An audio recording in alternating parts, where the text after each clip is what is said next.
Thanks so much. Hey, we're talking back to school this morning, and most little girls love the idea of getting all dolled up and playing dress up. However, there is the age-old question that many moms have: what is the appropriate amount of makeup that a young girl should be allowed to wear to school? Dr. Alex and makeup artist Renee Gonzalez are joining us with some good advice for parents. And guys, we were talking before the show, this is such a big thing for young girls. I remember being kind of the last girl to be able to wear makeup when I was younger, and it's more of a thing of fitting in when you're younger. Kind of tell us about this and what you see, Doctor. Sure, you're right. I think that at a very young age, preschool, kids want to dress up and they want to pretend play and put on their mother's makeup and they gob it on. And then about 10 or 11 years of age, there's a distinct interest in young girls that they want to wear makeup. And this is really about an increase in self-awareness, about body image, and also about self-confidence. So the makeup is an important issue, but what's deeper than that is that how do we foster confidence in our young girls and self-esteem and having a healthy body image? And so it's really a wonderful time for parents to talk to their kids about what does this mean for them? Why are they wanting to wear the makeup? Are they wanting to fit in? And how do you find that delicate balance between allowing your kids to wear the makeup and how much and when? So is there an appropriate age when you can allow your girl to start wearing makeup, or does it really kind of depend on the teen?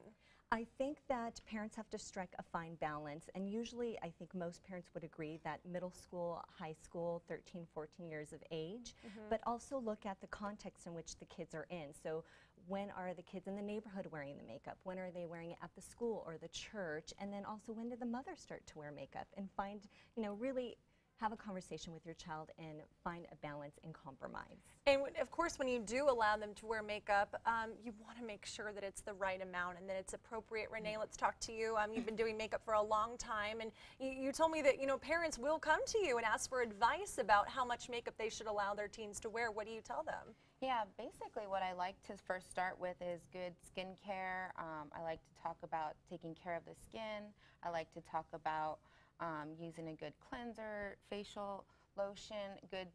You'll look better with taking care of your skin and need less makeup, and also about showcasing your natural features versus piling on a bunch of makeup to overcompensate and cover stuff.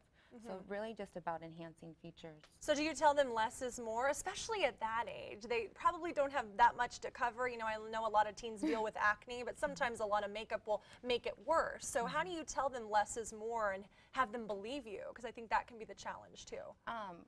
Well, really walking them through basically some basic steps of what their concerns are and why they might want to start wearing makeup. Like Dr. Alex was saying, it's all about finding out the root to what their thing is and being able to come to a compromise, a happy medium that's going to meet both the parents, make them happy, and the teenage daughter, which obviously it's a time of growing and learning to have some respect as being pre-adolescent.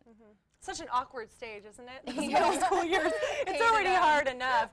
Dr. Alex, what do you tell parents that may be struggling with this right now? Maybe they don't want their girls to grow up too quickly, obviously, but you still want them to fit in and be happy. What do you tell them? Well, I think the most important thing that parents need to emphasize to their children is that really focus on what's inside. We all want to fit in, but character and values is what's going to take them farther. And having a healthy body image means having a healthy self-esteem and having the confidence. And so that's what the discussion needs to go to. Yes, you can wear the makeup, but really we want to focus on and nurture what's on the inside. Okay, and so we have some products here today that may kind of help guide you when your daughter does start wearing makeup. What do you suggest they start out with? You said the good skin A really good cleanser, like we spoke about the acne or having maybe some blemishes, and it all comes down to really good healthy skincare. And then if you are going to be starting to wear makeup, good face lotion, and then if you're going to wear makeup, you need to be able to take care of your skin, so taking those extra steps. A type of foundation that might be good specifically for them, a mascara, a natural type of mascara, and then some natural eyeshadow that's going to help teach them how to place color, so it's a good base for them. A really natural blush to work with, which also makes it easier and user-friendly, and also will look nice whether they put a lot or little. And then a good lip gloss or chapstick, or even a really light lip conditioning with a tint of color. Those are good basic tips and easy for them to start with, and generally good rules for most women to have a base for their makeup as well. Sure. Okay. Well, Dr. Alex, what would you say if, let's say you tell your daughter that they can't wear makeup, they go in the bathroom, they come out, and then they have a face full of makeup, just not appropriate? I mean, you don't want to hurt their feelings, but what do you say? Right. Well, some of the tips that I think parents should be aware of is set limitations. So when can the child wear the makeup, where, the amount, and you know, always compromise with them. And you want to really emphasize the natural look. Yes. Less is more. Less is more, ladies. And isn't that true even as we do age and we're older as well? Yes. Yes. And I think going to a makeup artist or an expert would be helpful to emphasize that, because sometimes it's harder for a child to listen to a parent, so having a third party such as Renee would be really helpful in driving that point home to them. And having the open discussion, because it's not just going to be makeup later down the road, it's going to be talking about puberty, it's going to be talking about romantic interest, and you want the parents to know the parents need to be a safe place for the child to ask, because if you're not teaching them, somebody else will. Makeup is just the beginning. Thank you so much for coming today. We really appreciate it, guys. Thank you for having us. Coming up this morning, you've got the outfit, the backpack, and the books. Now help prepare your kids for academic success, the programs to give students the tools they need for school when we come back.